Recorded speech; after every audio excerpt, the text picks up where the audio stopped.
하나님 말씀 출애굽기 31장입니다. 출애굽기 31장 1절에서 11절까지 한 절씩 교독하겠습니다. 여호와께서 모세에게 말씀하여 이르시되 내가 유다 집과 후레 사자요 우리의 아들인 블살레를 지명하여 부르고 하나님의 영을 그에게 충만하게 하여 지혜와 총명과 지식과 여러 가지 재주로 정결한 일을 연구하여 금과 은과 노스로 만들게 하며 보석을 깎아 물리며 여러 가지 기술로 나무를 새겨 만들게 하리라.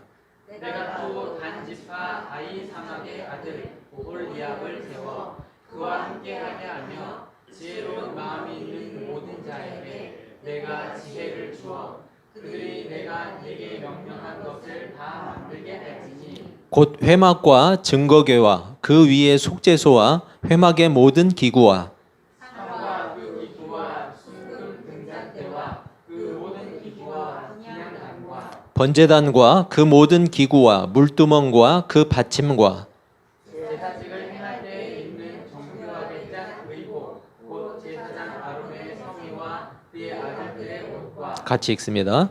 관유와 성소의 향기로운 향이라.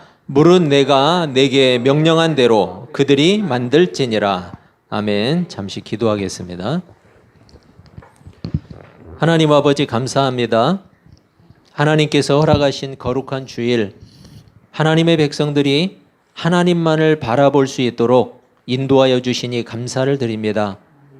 하나님 특별히 하나님께서 이 시간 말씀 가운데 역사해 주시고 그 말씀을 통해서 하나님의 백성이 무엇으로 사는지, 또 하나님의 백성이 어떻게 살아야 하는지, 또 하나님의 백성이 누구를 의지하고 살아야 하는지를 분명히 깨달아 알게 하시고 그 은혜로 이 시간 충만하게 채워 주시옵소서. 특별히 한 주간의 삶을 살면서 하나님 앞에 부족하고 나약했던 우리의 삶의 허물들을 고백했습니다. 하나님, 우리의 부족함과 우리의 연약함과 우리의 죄악들을 사하시고 하나님의 능력의 손으로 우리를 붙들어 주시며 우리의 허물을 덮어 주시며 우리의 연약함을 강건하게 하시며 다시금 하나님의 백성으로 살아갈 수 있는 믿음과 용기를 허락하여 주시옵소서. 이 시간도 성령께서 우리의 마음과 생각을 주장하시고 또 그 마음 가운데 하나님의 은혜로 주의 성령으로 충만하게 채워 주시옵소서.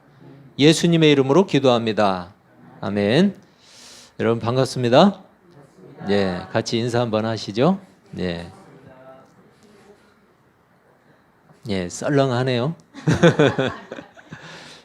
그래서 에어컨을 껐어요. 예. 오늘은 출애굽기 31장인데 아쉽게도 오늘 말씀을 듣지 못하는 분들은 참 불행하네요. 오늘 말씀이 굉장히 중요한데 출애굽기 31장, 우리가 지난 12주간을 거쳐서 12주 동안 무엇을 했냐면, 여러분은 세지 않았지만 12주 동안 출애굽기 25장에서 30장까지 내용, 그게 뭐냐면 성막, 하나님이 성막을 지으라고 명령을 하셨고 그리고 그 안에 들어가는 많은 기구들이 있었죠. 그것들과 관련된 내용, 그것에 대한 내용이 바로 출애굽기 25장에서 30장까지 내용인데 그것을 우리가 12주 동안 살펴봤어요. 많이 살펴봤죠? 네.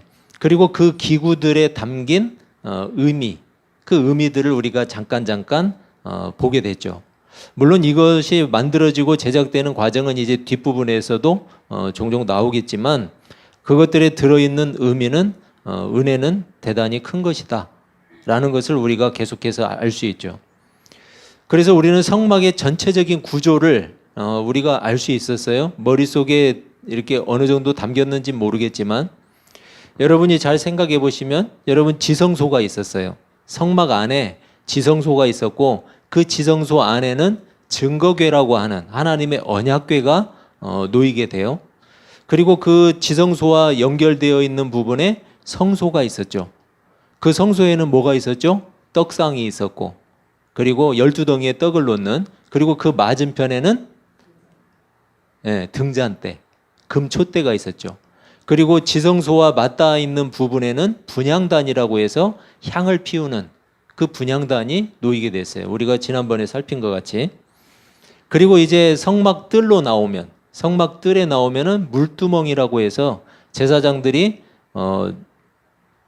거기에서 봉사를 하기 전에 자기의 손과 발을 씻는, 그리고 그 후에는 아마도 희생 제물을 씻는 용도로도 사용했을 것이다라고 추정되는 크기를 알 수 없는, 그렇지만 상당히 컸을 거예요. 물을 담아놔야 되기 때문에 물두멍이 있었어요. 그 뜰에. 그리고 그 입구 쪽으로 더 나가면 이제 거기에는 번제단이 있었죠. 제단이 놓여 있어서 거기에서는 짐승을 잡아서 희생 제사를 드리는, 그렇게 성막 안에 구조가 이루어져 있었고, 거기에 놓이게 될 그 기구들에 대해서 하나님이 어떻게 만들어라 라고 모세에게 지시하셨죠. 그리고 여러분 또 있었죠. 성막에서 봉사하게 될 제사장들의 옷을 만드는 일. 그래서 옷도 따로 제작을 해야 됐죠. 거기에 붙어 있는 여러 가지 또 장식들도 있었고, 또 제사장이 쓰는 이 관도 있었죠. 머리에 쓰는, 그래서 거기에 여호와께 성결이라고 하는 글귀까지, 이렇게 그런 것들을 살펴봤고, 또 제사장들이 제사장을 위임할 때 아론과 그 아들을 제사장으로 세우는데 제사장 위임식에 관한 내용도 하나님이 지시를 하셨죠. 여러분, 이렇게 25장에서 30장까지의 내용을 하나님이 모세에게 자세하게 설명하는 데 걸린 시간이 얼마였어요? 40일. 40일 동안 모세가 산 위에 올라가 있었고, 거기에서 하나님이 그때 그것을 지시하시고 또 명령하셨어요. 여러분, 지금까지 우리가 살펴본 이 내용, 이것은 아직 실행되지 않은 내용이에요. 실행되지 않았어요. 모세가 단지 하나님께 전해 들었고 지시하신 그 내용을 본문에서 기록하고 있는 것이죠. 따라서 이제 그 지시와 명령대로 어떻게 해야 돼요? 실행을 해야 돼요. 내려오게 되면은 하나님께서 지시하신 그 내용대로 그대로 만들어야 됐어요. 물론 지시하신 그것들을 모세 혼자 다 만들 수는 없겠죠. 모세가 어떻게 그걸 만들겠어요? 모세가 따로 손재주가 있다면 모를까? 모세가 하나님께 직접 듣기는 했지만 그것을 만드는 일에는 특별한 기술이 필요했어요. 그래서 하나님은 그 일에 적합한 사람을 지명하셨어요. 그게 오늘 본문에 나오죠. 오늘 본문 2절을 보면 이렇게 말씀해요. 내가 유다 지파 훌의 손자요 우리의 아들인 브살렐을 지명하여 부르고. 누가 나오죠? 브살렐이라는 사람이 나오죠. 브살렐. 이 사람을 불렀는데 이 사람의 아버지가 누구예요? 네, 우리예요. 우리. 네, 우리라는 게 우리를 이야기하는 게 아니고 브살렐의 아버지 이름이 우리예요. 좀 특이하죠? 네. 또 우리의 아버지는 누구예요? 훌이에요. 훌. 훌. 그래서 훌의 손자가 되겠죠. 브살렐이라는 사람은. 여러분, 훌이라는 이름 어디선가 본 적이 있지 않나요? 성경을 본 사람이라면 훌을 어디선가 봤을 텐데. 여러분, 출애굽기 17장 12절을 보면 이렇게 말씀해요. 모세의 팔이 피곤함에 그들이 돌을 가져다가 모세의 아래에 놓아 그가 그 위에 앉게 하고 아론과 훌이 한 사람은 이쪽에서 한 사람은 저쪽에서 모세의 손을 붙들어 올렸더니 그 손이 해가 지도록 내려오지 아니한지라. 여기 누가 나와요? 훌이 나오죠. 아론과 훌이 나오는데, 여러분 이 내용은 언제였냐면 우리가 살펴본 건데 아말렉과의 싸움, 아말렉과의 전쟁에서 나온 내용이에요. 이때 모세는 산 위로 올라가죠. 그리고 여호수아는 그 이스라엘 군대를 이끌고 싸우러 나가요. 아말렉과. 모세는 산 위로 올라가서 뭐 했을까요? 기도했어요. 두 팔을 번쩍 올리고 기도를 했어요. 그런데 싸움이 계속되는데 모세가 팔을 계속 올리고 있으니까 팔이 어때요? 힘이 빠지겠죠. 점점 내려오는 거예요. 내려오니까 어떻게 돼요? 이스라엘이 밀리는 거예요. 이스라엘이 져요. 이게 참 무슨 현상인지는 모르겠지만 아무튼 여러분 이 싸움이 누구에게 달려 있는가를 설명하는 거예요. 뭐 우리가 팔을 올리면 뭐 이기고 내리면 지고 그걸 이야기하려고 하는 게 아니고 이 싸움이 누구에게 달려 있는가? 하나님께 달려 있다는 거예요. 이스라엘의 군사력이 여러분 막강했을까요? 당시에? 이스라엘은 이제 애굽 땅에서 이제 막 벗어난 군대도 조직되지 않은 그런 집단이었어요. 그렇기 때문에 그 싸움이 누구에게 달려 있는가를 이스라엘에게 보여준 거예요. 그래서 모세가 정신을 차리고 다시 손을 번쩍 올리면 누가 이겨요? 이스라엘이 이기는 거예요. 그러니까 그것을 보고 아론과 훌이라는 사람이 어때요? 얼른 옆에 가가지고 돌을 놓고 모세를 앉혔어요. 그리고 그 팔을 한 사람은 아론은 어느 쪽이라고 나오진 않는데 아론은 가령 오른쪽으로 가서 모세의 오른손을 붙들어서 잡아 올리고 훌은 왼쪽으로 가서 손을 잡아 올리고 그랬더니 이스라엘이 승리했더라. 그 싸움이 하나님께 달려 있다는 것을 보여준 거죠.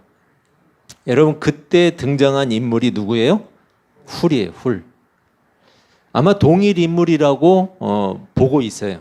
동일 인물이라고. 그리고 그 훌의 손자가 누구예요? 브살렐. 그런데 이 브살렐을 지금 하나님이 지명해서 불렀어요. 뭐 하려고? 그렇죠. 성막에 관련된 기구들을 만들라고. 그걸 시키려고 감독으로 부르신 거예요. 감독으로. 물론 브살렐도 직접 참여를 했을 것이고 감독으로 세움을 받았어요. 여러분 하나님께 참 귀하게 쓰임받는 모습을 볼 수가 있죠. 예. 하나님이 쓰실 때 물론 사람의 조건을 보고 쓰시는 분은 아니지만 그렇지만 하나님 앞에 헌신하고자 하는 사람을 쓰시지 않을까요? 그렇죠? 그 사람에게 필요한 것을 또 하나님이 채우시지 않을까 그런 생각이 들어요.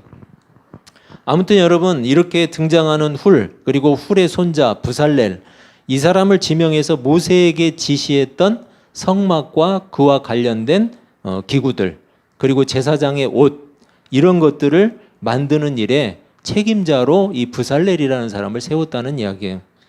그리고 우리가 또 그 다음을 보면 오홀리압이라는 사람이 나와요. 그 사람을 동역자로 붙여주셨어요. 동역자로 함께 세운 거죠. 하나님은 또 그 일을 실행할 수 있는 많은 사람들을 지혜와 총명과 지식을 주셔서 같이 세워주셨어요. 브살렐만 세웠던 게 아니고 오홀리압만 세웠던 게 아니에요. 거기에 많은 사람들을 지혜롭게 해서 그 일꾼들로 세우신 거예요. 그 일에 브살렐을 책임자로 세우신 거죠. 그런데 오늘 본문을 보니까 지혜와 총명과 지식을 주셨고 또 여러 가지 재주와 기술을 연구할 수 있게 하셨다고 본문에 나와 있어요. 그리고 그 만드는 일들을 함께 해나갈 지혜로운 기술자들도 세워주셨다. 이런 과정을 지켜보면서 우리는 다시 한번 깨닫는 게 있어요. 하나님이 성막을 정말 중요하게 생각하셨구나. 하나님이 성막을 얼마나 중요하게 생각하셨는가를 우리가 보게 되죠. 그래서 그 성막의 기구들을 만들 사람까지도 하나님이 직접 세우신 거예요. 여러분 그 크기만 알려주고 내용만 알려줘서 모세가 그냥 하게끔 했어도 되잖아요. 그렇지만 하나님이 직접 사람을 지목해서 부르시고 맡기신 거죠. 성막을 짓는 일이 얼마나 중요한가 그것을 말하는 거예요. 여러분 우리가 모든 일에 하나님을 의식하는 것은 참 좋은 일이에요. 그렇지만 하나님께서 주시는 지혜와 총명과 지식에 대해서 조금 잘못된 생각을 갖고 있는 사람들이 있어요. 하나님은 우리 삶을 이끌어 주시고 지켜주세요. 하나님의 뜻을 따라서 살고자 하는 이들을 도와주기도 하세요. 그래서 하나님의 뜻을 분별할 수 있도록 지식을 주시는 거예요. 하나님을 아는 지식. 그리고 그 뜻을 행할 수 있는 믿음도 주시고 지혜도 주세요. 그런데 이것을 지나치게 해석하고 적용하는 사람들이 있다는 거예요. 너무 지나치게 해석해서 하나님이 지혜와 지식을 주시고 또 총명을 주시고 여러 가지 재주와 기술을 주신다 그러니까 이것을 너무 지나치게 해석하는데 가령 IQ가 한 100 정도 됐던 사람이 어느 날 갑자기 180이 됐더라. 여러분 이게 말이 돼요? 꼴찌만 하던 학생이 갑자기 서울대에 들어갔다. 저는 실제로 들은 적이 있어요. 하나님이 지식을 주시면 영어를 못하던 사람이 갑자기 영어를 유창하게 한다. 피아노 얘기인데 바이엘 1번도 못 치던 사람이 갑자기 체르니 50번을 유창하게가 아니네. 그거는 어떻게 해야죠? 아주 능숙하게 연주하더라. 여러분, 하나님이 주시는 지혜와 지식을 자꾸만 이런 쪽으로 연결하려고 하는 사람들이 있어요. 그래서 드리는 말이에요. 여러분, 그런 것은 없어요. 거짓말이에요. 그렇게까지는 아니어도 혹시 비슷한 현상이 있어도 그거는 하나님 믿는 일하고는 관계가 없어요. 하나님을 마법사로 생각하지 마세요, 여러분. 하나님 마법사가 아니에요. 마법사도 뭐 실제로 있는 것도 아니지만 하나님을 자꾸만 무슨 마법사처럼 만드는 사람들이 있다는 거예요. 그래서 뿅 하면 이게 안 따라주던 사람이 갑자기 뭐 뛰어난 사람이 되는 것처럼 여러분 예수 믿는 사람 중에는 천재도 있을 수 있죠. 그죠? 열심히 노력해서 어떤 일에 성공한 사람도 있을 거예요. 예수 믿는 사람 중에. 그리고 사업을 잘해서 부자가 된 사람도 분명히 있을 거예요. 재테크를 잘했더니 재산이 늘어났더라. 그런 사람이 있을 수 있죠. 예수 믿는 사람 중에. 또 큰 병에 걸렸다가 기적적으로 다시 건강을 회복한 사람도 있을 거예요. 개 중에는. 죽음의 위기를 벗어나서 다시 살아난 사람도 있을 거예요. 이런 자신들의 좋은 결과에 대해서 하나님께 감사하는 것, 이것은 여러분 정말 건강한 신앙이죠. 그죠? 이런 결과들이 있는데 하나님 앞에 하나님 정말 감사합니다. 건강한 신앙이죠. 하지만 여러분 딱 거기까지예요. 딱 거기까지. 더 가면 안 돼요. 이런 개인적인 결과들을 내세워서 신앙적으로 일반화시키는 일, 여러분 이거는 절대로 바르지 않은 거예요. 왜냐하면 예수 믿어서 그런 결과를 얻게 되었다는 주장은 지극히 개인적이고 특수한 경험이기 때문이에요. 그래서 일반화하면 안 돼요, 이것을.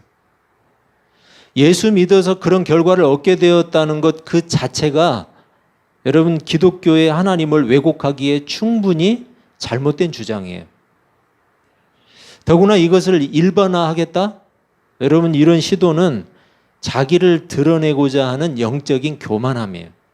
하나님이 아주 싫어하는 거. 교만할 뿐만 아니라 하나님의 말씀인 성경을 훼손하는 일이에요. 성경을 왜곡하고 훼손하는 것은 그 말씀의 주체이신 하나님을 모독하는 거예요. 실제로 수많은 사람들이 그런 주장을 사실로 믿고 있어요. 그런 주장을. 언젠가 나온 건데 뭐 다니엘 학습법 해가지고 마치 그게 천재되는 길인 것처럼 제가 그분을 개인적으로 비판하는 게 아니고 그분은 머리가 좋아서 아니면 노력해서 그렇게 될 수 있어요. 그런데 그것이 일반화될 수는 없다는 거예요, 여러분. 그렇잖아요. 다 재주가 다르고 재능이 다른데. 그래서 하나님의 뜻과 의도를 파악하는 일에 사람들이 관심을 안 가져요. 그런 현상들만 믿기 때문에. 하나님의 뜻을 파악하고 의도를 파악하는 것, 하나님의 말씀을 통해서 하나님이 무엇을 의도하는가 그것을 파악해야 되는데 그런 일에는 게을러요. 관심이 없어요. 대신에 뭐에 관심이 많느냐? 자신이 어떤 노력을 하고 어떤 헌신을 하면 자신도 그런 기적적인 주인공이 될 수 있는가? 그런 행운을 거머쥘 수 있는가? 여기에 관심이 많아요. 누가요? 신자들이. 만약에 그런 사람들의 주장이 성경의 주장이고 그게 만약에 사실이라면 여러분 IQ가 지금도 여전히 낮은 사람은 예수를 잘못 믿고 있는 거죠. 그렇잖아요. 만약에 그게 사실이라면 하나님 믿어서 하나님 믿으면 IQ가 100이던 사람이 180이 된다면, 그게 사실이라면, 그러면 지금 저 같은 사람은 예수 잘못 믿고 있는 거죠. IQ가 180이 못 되니까. 여전히 가난하게 살고 있는 사람은 어때요? 예수 잘못 믿는 거죠. 예수 믿으면 부자 된다는데, 예수 믿고 자기가 부자 됐다는데, 여러분도 나처럼 예수 믿으면 부자 됩니다라고 이야기하는 사람 말이 사실이라면, 그러면 여러분 가난하게 사는 사람은 다 예수 잘못 믿고 있는 거죠. 제 말이 맞죠? 암으로 고생하다가 천국에 가신 분들은 어때요?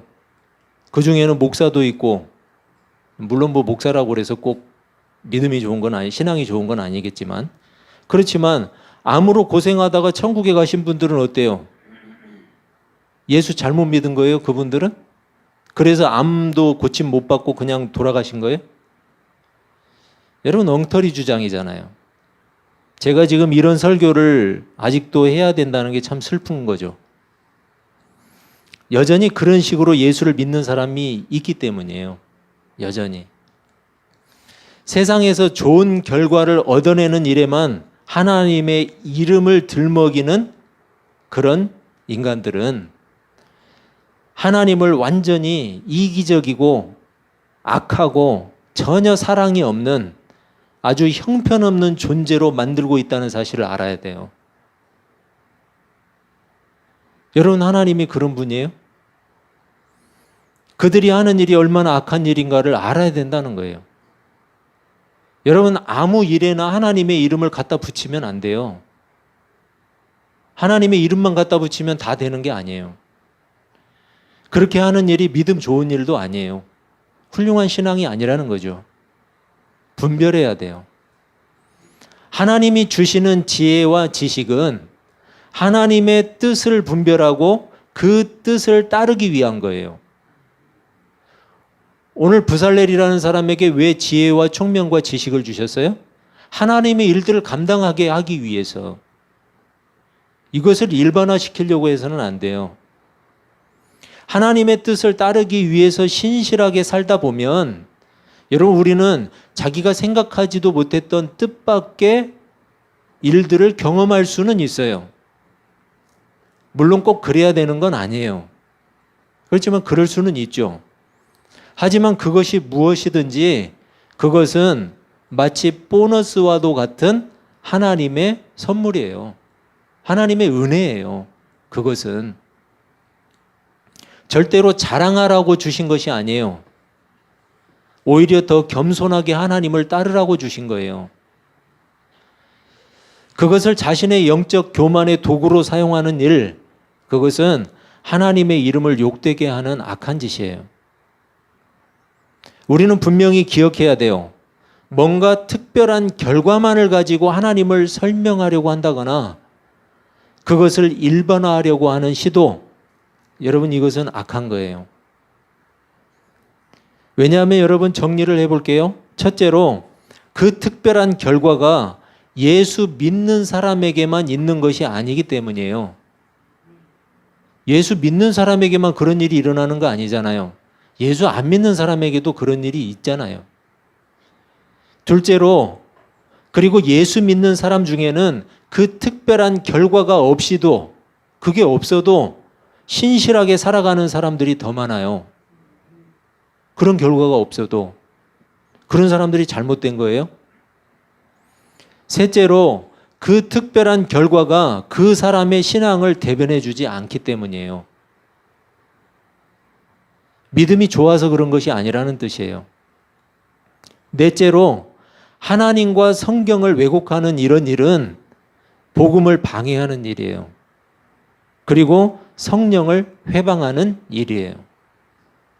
다섯째로, 성령을 회방하는 사람에게 과연 구원이 있을까요? 그게 제 질문이에요. 여러분, 그래서 그 일의 결과는 자신이 갖게 돼 있어요. 책임은. 위험한 일이라는 거죠. 성막의 기구를 만드는 일은 하나님의 백성인 이스라엘이 하나님을 바르게 섬기기 위해서 꼭 필요하고 그리고 아주 중요한 일이었어요. 하나님도 그렇게 생각하셨고, 그렇기 때문에 지금 일을 진행해 나가시는 하나님의 방식을 보면 아주 조심스럽게 정교하게 진행되고 있어요. 그리고 하나님이 지시하신 대로 틀림없이 지켜야만 하는 두렵고 떨리는 일이었어요. 그 일은. 하나님이 뭐라고 하셨어요?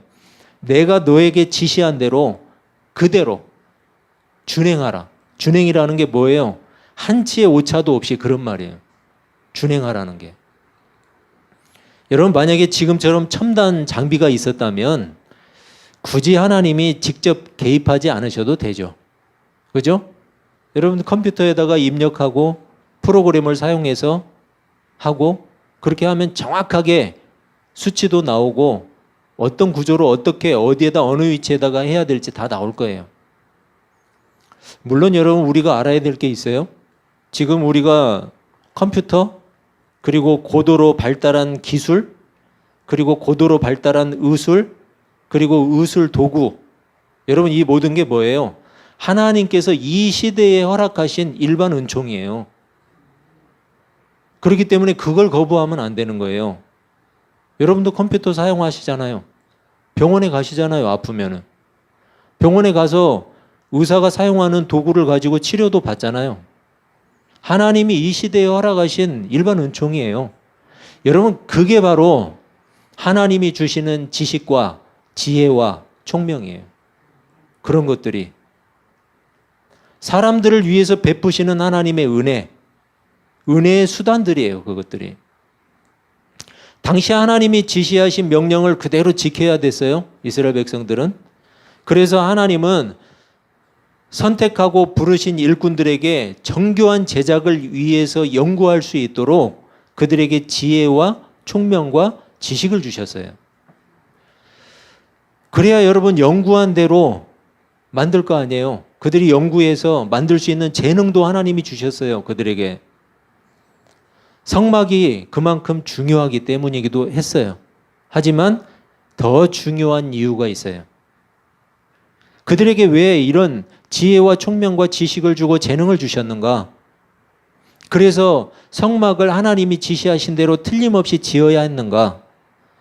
여러분, 성막이 그만큼 중요하고 그 다음에 더 중요한 이유는 뭐냐? 하나님께서 성막을 만들기 위한 이 모든 내용을 주신 중요한 이유, 그것은 반드시 하나님의 명령이 준행돼야 했기 때문이에요. 그게 더 중요한 거예요, 여러분. 하나님의 명령이 준행되어야 돼요. 하나님의 백성들에게. 하나님의 명령을 어기는 일은 뭘 하는 거죠? 죄를 짓는 거예요, 여러분. 하나님의 명령을 어기면 죄를 짓는 거예요. 그리고 그 죄에 대해서는 반드시 심판이 있잖아요. 그런데 여러분, 한번 생각해 볼까요? 모세를 비롯해서 이스라엘 백성 중에 하나님이 지시하신 그대로 한치의 오차도 없이 만들어낼 사람이 있었을까요, 당시에? 그때의 기술로? 없어요, 여러분. 그렇게 만들 수 없어요. 불가능에 가까운 일이에요. 그런데 하나님이 명령하신 건 그대로 준행해야 되잖아요. 그게 더 중요하잖아요. 그래서 성막이 중요한 위치에 놓여야 되잖아요. 그렇다면 하나님의 개입하심이 없이는 그 명령대로 준행하는 일은 불가능한 거예요. 그렇다면 여러분, 의도하지도 않은 이상한 일이 일어나겠죠. 만약에 정말 그렇게 된다면. 하나님의 명령을 따르려고 하다가 오히려 그 명령을 어기는 결과가 나와버리겠죠. 인간 스스로 그 일을 한다면. 그러면 여러분, 불행한 결과가 있을 거 아니에요. 하나님의 명령을 어기게 되면 죄를 짓는 거고 죄에 대해서 심판을 받게 되니까. 심지어는 여러분, 어땠어요? 하나님이 명령하신 불을 사용하지 않아서 아론의 두 아들은 죽게 돼요. 그렇게 하나님의 명령은 준엄한 거예요. 그래서 반드시 준행을 해야 되는데 그렇게 준행하지 않으면 하나님의 심판이 있어요. 그런데 지금 이스라엘 백성들 가운데에는 이 성막을 한치의 오차도 없이 하나님의 말씀대로 그대로 준행해서 이룰 사람이 없어요. 그래서 하나님이 개입하신 거예요.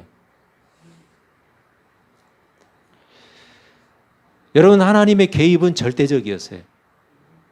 하나님의 은혜로만 성막이 완성될 수 있었다는 말이에요. 성막은 그 시작부터가 어때요? 하나님의 은혜가 아니면 안 되는, 오직 은혜로만 가능한 곳이었어요. 어디가요? 성막이. 그 성막에서 드려질 희생 제사를 한번 볼까요? 죄인을 용서하시는 하나님의 은혜의 수단이었어요. 그 성막에서 이루어지는 일을 보세요. 하나님의 은혜가 아니면 가능하지 않은 일이 그곳에서 일어나죠. 죄를 지은 사람이 나가서 희생 제물을 드리고 그 죄를 용서받는 곳이었어요. 하나님의 은혜가 아니면 안 되죠. 우리가 12주 동안 살펴봤듯이 성막의 모든 기구와 관련된 그 내용들을 한번 보세요. 하나님의 은혜로만 설명될 수 있는 하나님의 은혜의 도구였어요. 그 모든 것들이. 인간의 그 어떤 노력과 희생과 헌신으로도 하나님의 은혜를 만들어낼 수는 없어요. 여러분, 우리가 어떤 헌신을 해도 하나님의 은혜를 끌어내릴 수 있는 그런 자격이나 능력은 없어요. 하나님의 은혜는 어때요? 순전히 하나님의 의지에 의해서만 베풀어질 수 있는 그런 선물이에요. 하나님이 의도하지 않고 의지를 가지지 않으면 하나님의 은혜는 실행되지 않아요. 하나님께서 베풀어 주시는 은혜에 인간의 노력은 전혀 기여할 수 없어요. 따라서 인간의 노력이 개입된 것이라면 그것은 이미 하나님의 은혜가 아니에요. 인간의 노력의 결과물이라면. 하나님께서 지시하신 성막은 바로 그런 곳이었어요. 하나님의 은혜로만 만들어질 수 있는 곳. 하나님의 은혜로만 유지될 수 있는 곳. 인간의 그 어떤 개입도 허용되지 않은 곳. 그래서 100% 하나님의 은혜만이 있는 곳. 그곳이 성막이에요, 여러분. 그래서 하나님이 성막을 중요하게 여기셨고, 그리고 그 성막을 제작하는 일에도 하나님이 직접 개입을 하신 거예요. 여러분, 오직 은혜로만 가득했던 그 성막은 가나안에 이스라엘이 정착하고 나서 그리고 나라를 이루면서 그들에게는 성전이 되었어요. 성전에서 그 일을 대신 담당하게 됐어요. 하지만 하나님의 백성이면서 끊임없이 이스라엘은 하나님을 배반했어요. 하나님을 떠났어요. 결국 나라를 잃었죠. 성전도 다 회파됐어요. 성전을 잃어버렸어요. 그것만 잃어버렸어요? 하나님을 잃어버렸어요. 그들은 나라도 잃고 성전도 잃었고 은혜의 수단을 잃어버린 거죠. 그래서 하나님을 잃어버렸어요. 그렇게 하나님의 백성들은 유리하고 방황했던 거예요. 하지만 하나님은 하나님의 백성을 그대로 두지 않으셨어요. 또다시 오직 은혜로만 가능한 일을 하나님께서 행하셨어요. 예수 그리스도의 십자가를 통해서 다시는 돌이킬 수 없는 영원한 제사를 단 한 번에 완벽하게 하나님이 하나님의 백성들을 위해서 이루어 주셨어요. 역시 하나님의 은혜였어요. 인간의 그 어떤 개입이 허용되지 않은 100% 순수한 하나님의 은혜였어요. 예수 그리스도의 십자가를 통해서 죄사함을 받고 예수를 그리스도로 믿는 하나님의 백성에게, 그래서 예수님은 누구예요? 영원한 성전이에요. 영원한 성막. 그 영원한 성전을 준비하신 분도, 죄사함의 제사를 이루신 분도, 그리고 그 죄사함을 통해서 우리에게 구원을 주시는 분도, 하나님의 백성을 완전한 구원의 날까지 지키시는 분도 바로 하나님이세요. 우리의 그 어떤 노력도 개입되거나 허용되지 않아요. 오직 하나님의 은혜로만 되는 일이에요. 그래서 사도 바울은 예수 그리스도를 만나고 인격적으로 거듭나서 이렇게 고백을 해요. 고린도전서 5장 10절에서 그러나 내가 나 된 것은 하나님의 은혜로 된 것이니 내게 주신 그의 은혜가 헛되지 아니하여 내가 모든 사도보다 더 많이 수고하였으나 내가 한 것이 아니요 오직 나와 함께 하신 하나님의 은혜로다. 여러분, 우리가 하나님의 백성으로 사는 것은 하나님의 은혜로 된 거예요. 하나님의 은혜로만 된 거예요. 내가 그 어떤 노력을 해서 얻어진 게 아니에요. 또다시 우리에게 주어지는 이 한 주간이 여러분 선물이라는 사실을 기억할 수 있기를 바라요. 하나님이 창조해 주시는 이 한 주간은 여러분 우리에게 귀중한 선물이에요. 창조되는 모든 시간들은 하나님의 은혜로만 될 수 있는 것들이에요. 그리고 하나님의 은혜로만 유지될 수 있어요. 내가 나 된 것은 하나님의 은혜로 된 것이라는 사실, 그 사실을 늘 깨닫고 고백할 수 있는 은혜가 가득한 이 한 주간이 되시기를 주님의 이름으로 축복합니다. 기도하겠습니다.